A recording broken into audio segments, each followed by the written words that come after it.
पोरीचे लग्न जमलं, त्याला नवरी बनवण्याकरिता त्याला सजवण्याकरिता दुसरे माणसं बोलवण्यात येतात नाही का.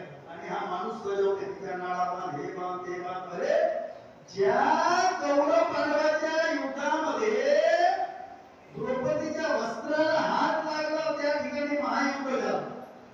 आता काय चाललेलं आहे, हे सजावट करतात नाही का. मनुष्य माणसं सुद्धा सजावट करतात, सजावटाची कटीचे काम करतात नाही का. त्या ठिकाणी द्रौपदीचं ज्या वेळेस वस्त्र हरण झालं त्यावेळेस त्यांचे युद्ध झालं. पण आता लग्नामध्ये सजावट करण्याकरिता माणसं का माणसाची गरज आहे. बापाने केलं तर चालतं, त्याची साडी सवारण्याकरता माणसं पाहिजे. अशी हे आली आहे कलियुगामध्ये. त्याच्यामुळे महाभारत असो त्यावेळेस झालं काय त्या महाभारताला हे आता सांगण्यापेक्षा आपल्या विषयाकडे हाही विषयच आहे आणि सरळच विषय आहे.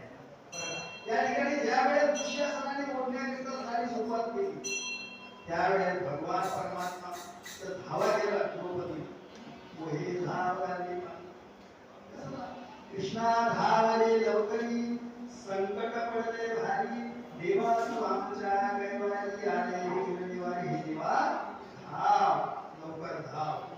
त्यावेळेस वस्त्र हरणे वस्त्र कैसी झाले मामली कन्हैयाला वाटलं एकदम मी प्रगट होतो कुणाला दिसलं तर हे असं झालं तसं झालं. त्यावेळेस भगवान परमात्म्याने अंबर अवतार घेतला.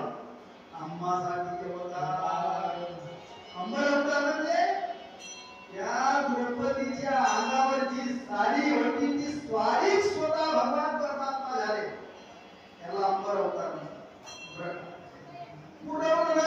पुरवत असताना ही दिसायला उघडली, ही पुरवत नाही ठीक आहे, पण पुरवत असताना ती उघडी दिसेल नाही का. हा दृश्य असं खेचत होता साडी, ही उघडी दिसेल म्हणून भगवान परमात्म्याने अंबर अवतार घेतला. म्हणजे साडीच मला द्रौपदीची.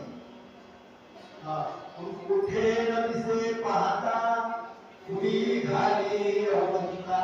ज्याप्रमाणे वाचनाकरिता काय हमरत हमरत कुणी घालत असते येत असते त्याप्रमाणे आपल्या भक्ताकरिता भगवान परमात्मा कसं धावून येईल काही सांगता येत नाही. पण कुठे न दिसे पाहता कुणी घाली अवंता